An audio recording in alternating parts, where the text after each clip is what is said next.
जय महाराष्ट्र. इसवी सन 1960 स्वतंत्र संयुक्त महाराष्ट्र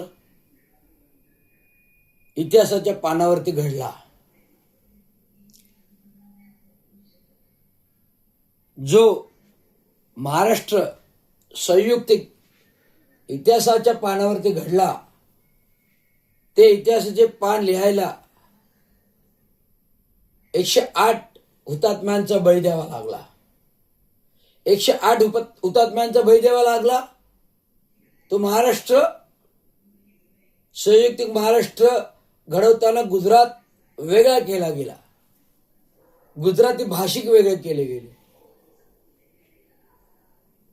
पण महाराष्ट्राने कधी अभाषिक मराठीला वेगळे केले नाही. जरी संयुक्त स्वतंत्र महाराष्ट्र घडला, गुजरात वेगळा केला, तरी गुजराती जे स्वतंत्रपूर्व काळापासूनचे जे व्यावसायिक उद्योजक गुजराती होते, ते महाराष्ट्रात व्यवसाय उद्योग क्षेत्राचे कायमचे राहिले. इथे राहून मराठी संस्कृती जोपासली, मराठी आत्मसात केली, मराठी शिकले, मराठी शाळा शिकल्या. असे गुजराती महाराष्ट्रामध्ये स्थिर स्थावर आहेत. ज्या छत्रपती शिवाजी महाराजांनी 18 पगड जाती धर्मांना घेऊन जो महाराष्ट्र घडविला, रायगडावर पताका लावल्या, अटके पार रायगडावर राज्याभिषेक करविला, अटके पार पताका लावल्या. हा आमचा स्वाभिमान आहे. महाराष्ट्राच्या मराठी मातीचा जो ज्या छत्रपतीने घडविला, हिंदवी स्वराज्य जे छत्रपतीने जिजाऊच्या स्वप्नातलं घडविलं, जिजाऊंच्या स्वप्नातलं जे हिंदवी स्वराज्य छत्रपती शिवाजी महाराजांच्या रूपातून घडविलं, जे होतं महासाहेब जिजाऊ महाचं स्वप्न होतं हिंदवी स्वराज्य घडवायचं, ते भवानी कृपेने जो एक योद्धा महात्मा जन्मला, तो छत्रपती शिवाजी महाराज होता, ज्याने 18 पगड जाती धर्मांना घेऊन हा महाराष्ट्र घडविला. तो आजही अबाधित आहे, उद्याही अबाधित राहील, परवाही अबाधित राहील. पण आज वर्तमान स्थितीमध्ये जे महाराष्ट्राचे लक्तरे राजकारण, सत्ताकरण आणि खुर्चीसाठी जो छत्रपती शिवाजी महाराजांचा महाराष्ट्र आहे, तो जी वाताहत होताना आणि छत्रपतींचा प्रत्येक स्तरावर पावलोपावली अपमान होताना, त्या छत्रपतींच्या डोळ्यातून अश्रू येतात. त्या छत्रपतींच्या डोळ्यातून अश्रू येतात की मी जो महाराष्ट्र घडविला, तो महाराष्ट्र हाच का? जो मी महाराष्ट्र घडविला, तो माझा महाराष्ट्र हाच का?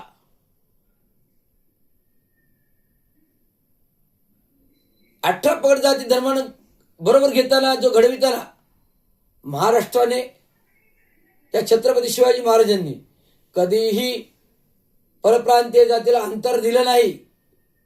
परप्रांतीय जातीला अंतर नाही. हिंदू असेल, मुस्लिम असेल, शिख असेल, इसाई असेल, मुस्लिमांनाही आपल्या दरबारी आदरातिथ्य केलं आणि त्यांच्या घरापर्यंत पोहोचवलं. असे ते होते छत्रपती शिवाजी महाराज. आणि आज महाराष्ट्रामध्ये केवळ एका पुस्तकाच्या शीर्षकावरून छत्रपतींचा अपमान होतो, शिवाजी महाराजांचा अपमान होतो. शिवाजीराजे कोण होते या केवळ शीर्षकावरून छत्रपतींचा अपमान होत नाही, तर तुम्ही आम्ही सारखे बोलून शिवाजीराजा कोण होता, बोलून आपण छत्रपतींचा अपमान करतोय. कधी साक्षर आणि सुशिक्षित होईल माझा महाराष्ट्रातला मराठी बांधव, मराठी समाज? आज आपसापसात जातीयता तेढ भाषिक युद्ध खेळताना फार यातना होतात, फार दुःख होतात. हे सरकारला कधी कळणार? हे सरकारमधील मंत्र्यांना कधी कळणार? हे मंत्री आहेत अशिक्षित, त्यामुळे जनता राहते अशिक्षित. जर मंत्री असते सुशिक्षित तर जनता असते सुशिक्षित. जर सरकार राज्य सरकार चाललं असं सुशिक्षित. ना भोंदूगिरी, ना जादू टोना, ना अंधश्रद्धा. ना भोंदूगिरी, ना जादू टोना, ना अंधश्रद्धा. जो निर्मूलन करायचं काम होतं त्या प्रामाणिक माणसातच होतो. हत्या, आज पानसरे यांची हत्या होऊन किती वर्ष लोटली, पण पानसऱ्यांचा खुनी अजून काही सापडेना. पानसऱ्यांचा खुनी अजून काही सापडेना. इंग्लिश वार्ताहर पत्रकार यांची होती हत्या. इंग्रजी वार्ताहर पत्रकार यांची होती हत्या. महाराष्ट्र उघड्या डोळ्याने बघतोय आत्ता. परंतु आम्ही सरकार धिम्मा आहोत. केवळ स्वतः राजकारण आणि खुर्ची. गरीब गुन्हेगार जो अन्याय अत्याचार बलात्कार होतो त्याचा ताबडतोब एन्काउंटर होतो.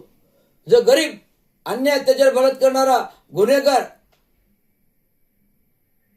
तो पकडला जातो, त्याचा ताबडतोब एन्काउंटर होतो.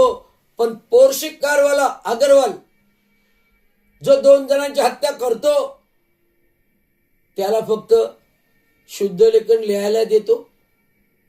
शुद्ध लेखन लिहायला देतो. आमचे हे अधिकारी मेडिकल ऑफिसर त्याचा ब्लड रिपोर्ट बदलायला निघतात. ब्लड रिपोर्ट बदलायला निघतात. मस्साजोग बीड जिल्हा, मस्साजोग बीड जिल्हा. देशमुख सरपंच याची हत्या. परभणी संविधानिक उद्देशिकेचा अपमान. एक तरुण बौद्ध युवकाचा खून होतो, मागासवर्गीय युवकाचा खून होतो. अशी परंपरा या अन्याय अत्याचार या आत्ताच्या वर्तमान स्थितीच्या काळात चालले. मराठा आरक्षण, SC ST OBC आरक्षण, मराठा आरक्षण, SC और ST वर्गीकरणाचं उपवर्गीकरणाचं आरक्षण. परंतु लोक अज्ञानी आहेत. त्यांना ज्ञानी कोण करणार? लोक अज्ञानी आहेत, त्यांना ज्ञानी कोण करणार? त्यांना एवढं साधं कळत नाही की SCचं STचं वर्गीकरण उपवर्गीकरण अ ब कड जे बदर समितीने अहवाल दिला त्या अहवालाचं खुलेआम जनजागृतीची जाहीर करा, ते केलं जात नाही. काय अहवाल आहे बदर समितीचा, काय अहवाल आहे त्या न्यायमूर्तींचा, याचा जाहीर वाच्यत्तन होत नाही. आणि जोपर्यंत जनगणना होत नाही, इम्पिरियल डाटा येत नाही, तोपर्यंत SC ST वर्गीकरण होणं शक्य नाही. हे सर्वसामान्य जनतेने ओळखायला पाहिजे. म्हणून हे सरकार हे काही करू इच्छित नाही आणि सरकारला तर अधिकारच नाही. जाती जातीमध्ये बदल करायचा, आरक्षण बदल करायचा, आरक्षण रद्द करायचा, सर्व केंद्र सरकारला अधिकार आहे, राज्य सरकारला बिलकुल नाही. हे जनतेने समजायला पाहिजे. म्हणून जनता आमची अंध, जनता आमची अशिक्षित, जनता आमची कुठलाही अभ्यास न करता केवळ सोशल मीडियावरील येणाऱ्या मेसेजेस क्लिपिंगवरच्या आधारे आम्ही जातीय दंगल, जातीय तणाव, एक मे महाराष्ट्र दिन, याला इतिहास आहे. 108 हुतात्म्यांचा इतिहास आहे. महाराष्ट्र स्वतंत्र झाला आणि कामगार दिनाची क्रांती झाली. म्हणून 1 मे महाराष्ट्राच्या इतिहासाच्या वेळी जेव्हा मराठी भाषासक्तीचा GR लागू होतो, जेव्हा घोषित होतो, तेव्हा 1 मे महाराष्ट्र दिवशीच लागू करायला हवा आणि त्याच्यानंतर त्यांना मुदत द्यावी. पण आमचं सरकार आहे सरेंडर सरकार. जर मंत्री सरेंडर तर सरकार सरेंडर. हे मी आज या महाराष्ट्र दिना प्रसंगी आपल्याला अभिवादनपर या महाराष्ट्र दिनाच्या भगव्या झेंड्याला सलाम करून तिरंग्याचा मान ठेवून मी आपल्यासमोर ही व्यथा व्यक्त करतो. धन्यवाद. जय हिंद जय महाराष्ट्र. आता पुढील महाराष्ट्र दिनाच्या स्वतंत्र गीत गाऊया. धन्यवाद. जय हिंद जय महाराष्ट्र.